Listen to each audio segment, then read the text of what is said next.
Buenas tardes, Daniel, bienvenido a la Fundación FIDE. Es un placer y un honor para la Fundación y todos los que trabajamos en ella poder recibirte.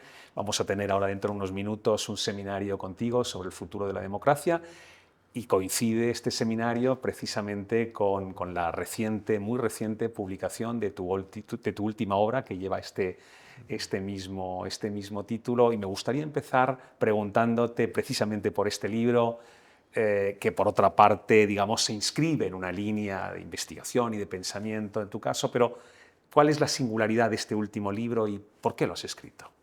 Bueno, efectivamente, yo me he dedicado toda mi vida académica, intelectual, a estudiar la democracia con una intuición que tuve, pues eso, a finales de los años 90, cuando trabajaba en Alemania, y que le debo en parte a mis maestros de allí, Ulrich Beck y Jürgen Habermas, que es que la democracia tal y como la practicamos hoy en día y tal como la pensamos, no está a la altura de la complejidad del mundo, ¿no? En parte teóricamente, porque los conceptos básicos de la política son conceptos pensados hace 200, 300 años y la sociedad ha cambiado enormemente, y en parte también por un cierto abuso de las categorías simplificadoras. Y este libro se inscribe en esa línea y trata de responder a yo diría tres preguntas que tienen que ver con el futuro de la democracia. La primera, ¿sobrevivirá la democracia? Si la democracia tiene futuro ella misma. La segunda, ¿cómo se relaciona la democracia con el futuro, con el tiempo, y particularmente con el tiempo futuro, que a mi juicio gestiona mal? Y ahí tenemos todos los problemas de sostenibilidad, de desarrollos exponenciales que no somos capaces de frenar. Y un tercer bloque o conjunto de temas tiene que ver con el futuro en la democracia, es decir, qué tipo de futuro proyecta, promete, genera la democracia, de tal manera que lo hace un régimen atractivo no solamente para vivir en el presente, sino también para eh, tener una cierta esperanza o expectativa respecto del futuro.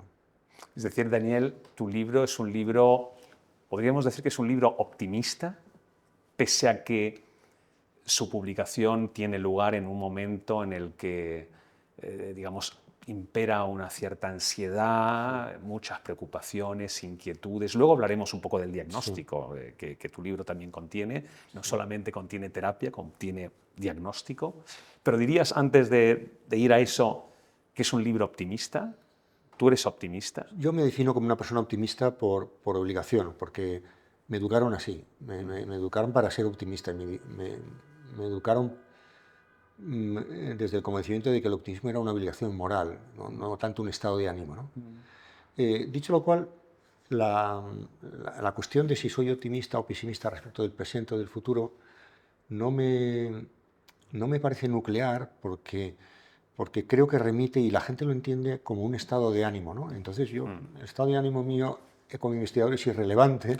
Yo me dedico a hacer análisis mejores o peores de la realidad y proponer mejoras, en este caso concreto, respecto a la democracia, ¿no? Pero no me voy a escaquear de tu pregunta y te contestaría diciendo, creo que estamos infravalorando la resistencia de la democracia. La democracia es mucho más resistente de lo que los agoreros tienden a pensar.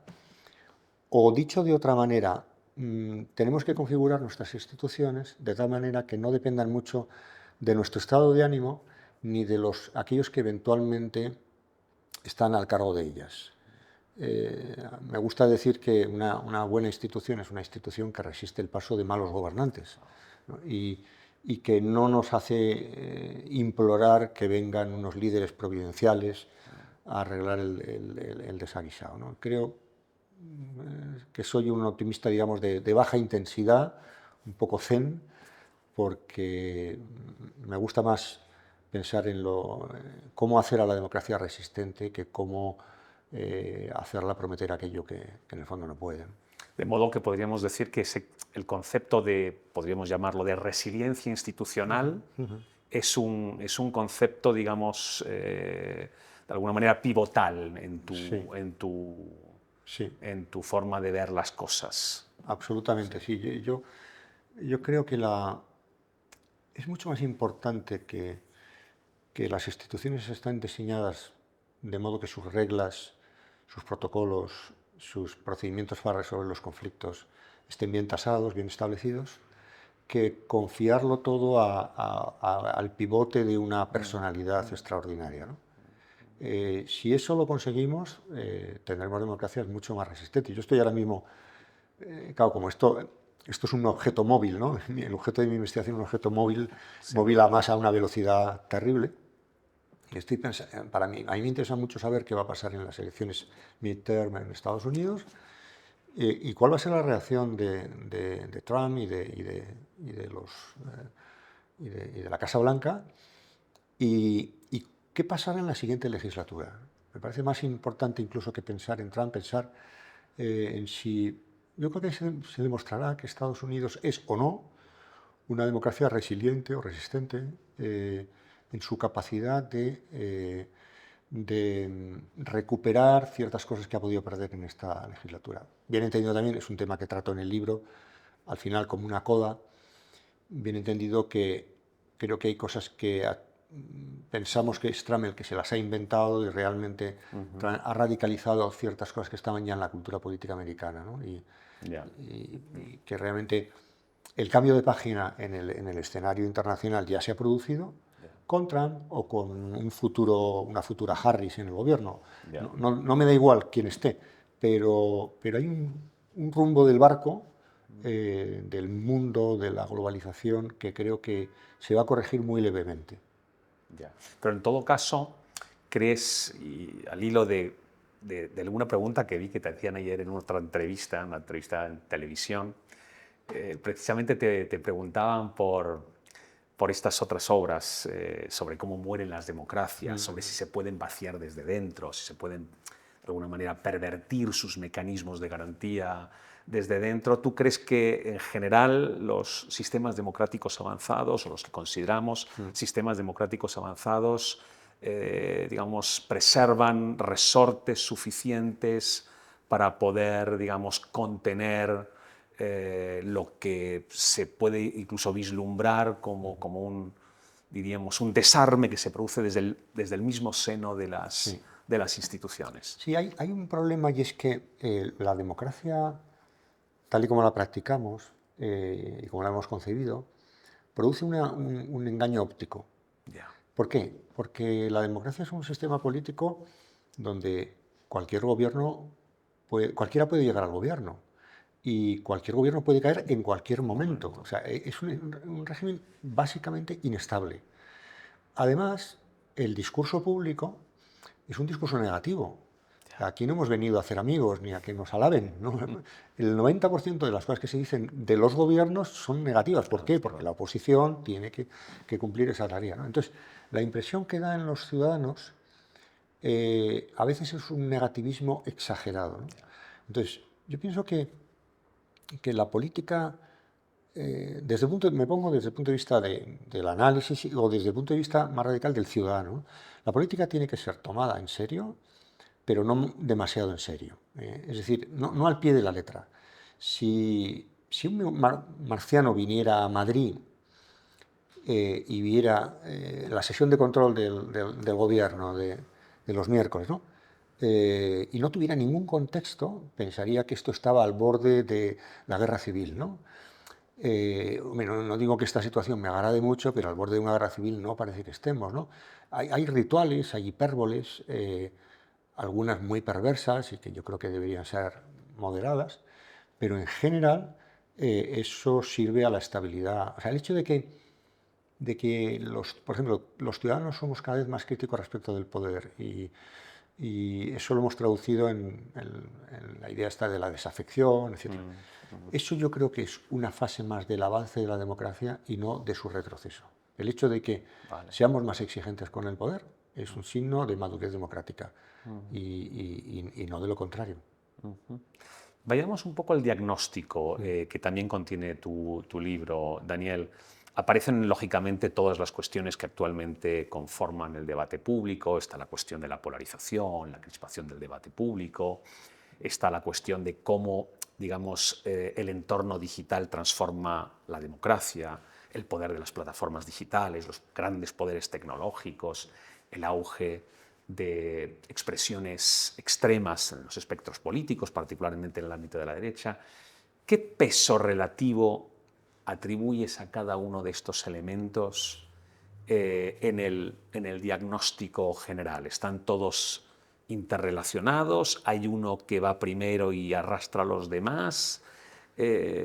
¿Cómo pones estas piezas cómo encajas todas estas piezas Bueno, en el puzzle, digamos, todavía a sí, nivel de diagnóstico, ¿no? sí, el hilo conductor, que a veces funciona mejor y a veces funciona un poco forzado, es precisamente la dimensión de futuro, ¿no? La Ya. dimensión de futuro en esa triple dimensión que te mencionaba antes, como supervivencia, como gestión del futuro y como expectativa de evolución posterior, ¿no?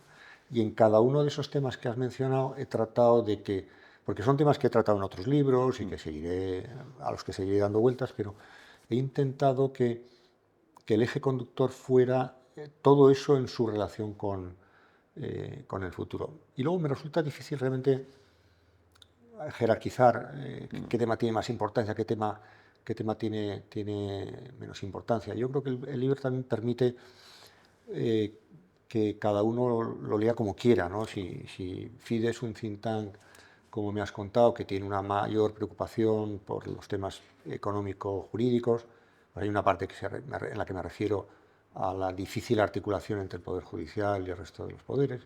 A lo económico apenas me he dedicado, ¿no? Pero creo que permite lecturas muy diversas, ¿no? A propósito de esta última cuestión que mencionas, Daniel, ahí dedicas una parte de tu diagnóstico un poco a ver cómo se han ido transformando los espacios en el debate público, de lo político, lo jurídico, lo técnico. Hablas de un cierto achicamiento del espacio natural del debate político, su fuerte penetración por lo jurídico. Esto naturalmente enlaza con una cuestión de la que todos hablamos y en los tiempos presentes, lógicamente, de manera recurrente, que tiene que ver con la judicialización de la política, pero no es el único aspecto. También tenemos, digamos, la cuestión de cómo, digamos, de cómo surgen espacios de gestión pública donde, digamos, no ya la opinión pública, los propios legisladores intentan aislarlos de la política, creando organismos independientes, técnicos.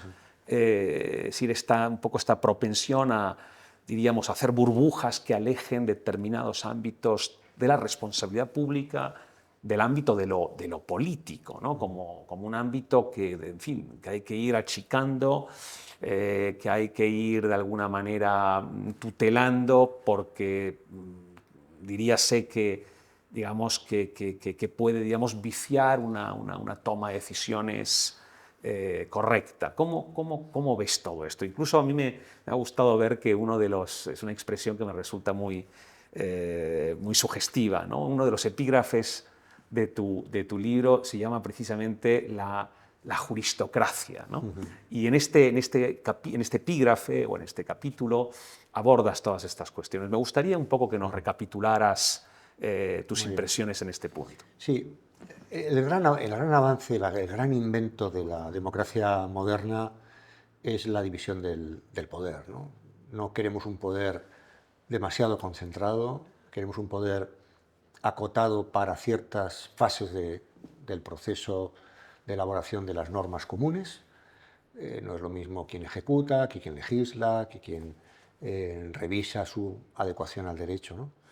Eso ha sido un invento magnífico, ¿no? Y forma parte de la arquitectura institucional de nuestras democracias el hecho de que haya instituciones que tienen una relación muy indirecta con la soberanía popular, ¿no? El Banco de España, o los bancos centrales, por ejemplo, a eso le dedico también un capítulo en el libro. Es decir, no pienso que una institución, por el hecho de que sus miembros no sean directamente electos, sea una institución antidemocrática, si sirve a la funcionalidad. O sea, esta es la teoría que yo creo que compartimos más o menos todos, salvo los iliberales.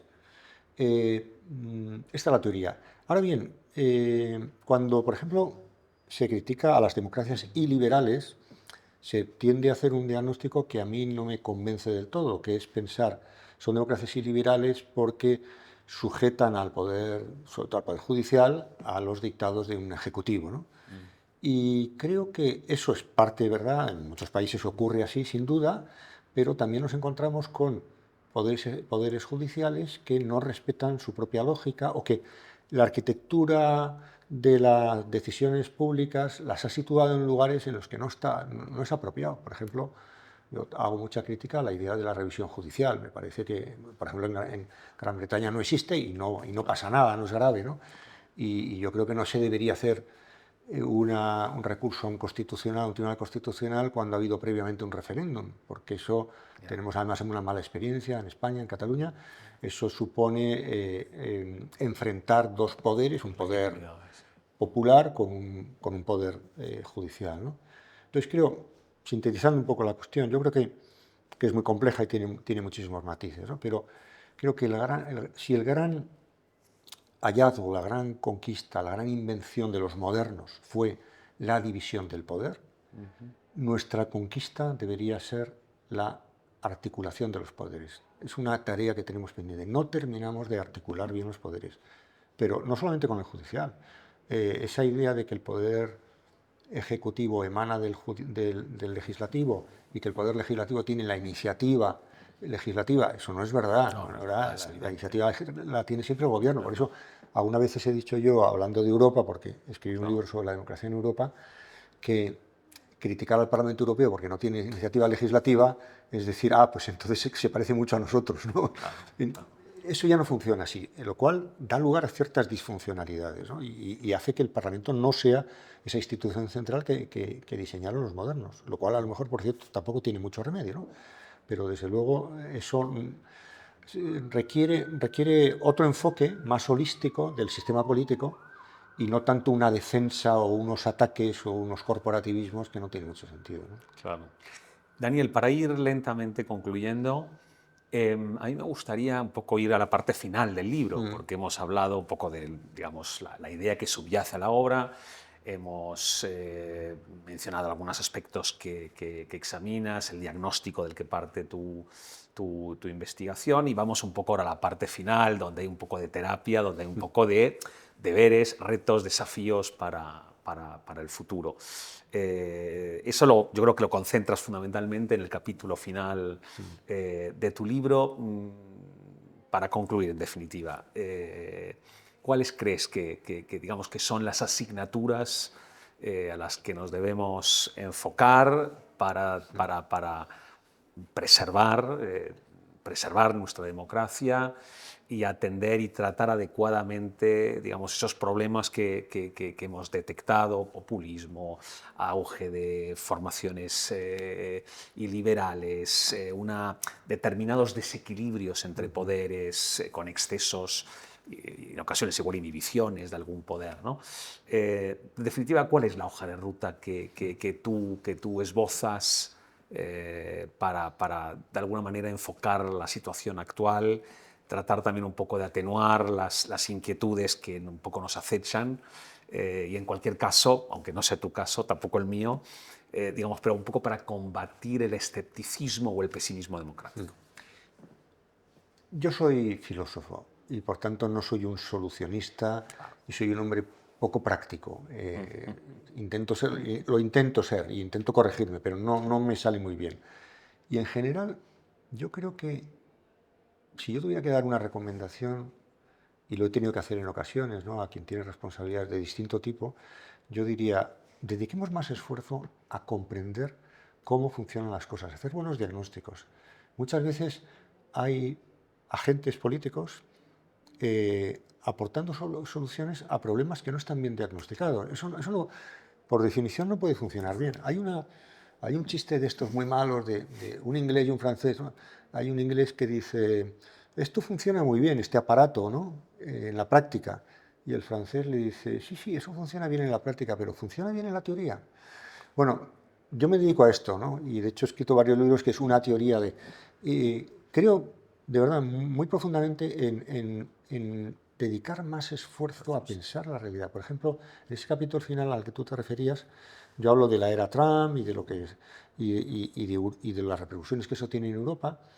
Y creo que tenemos que esforzarnos en hacer un buen diagnóstico de qué es lo que realmente ha cambiado, qué es lo que ya no va a volver atrás porque hay fenómenos de irreversibilidad y ante qué tipo de tareas nos estamos encontrando, ¿no?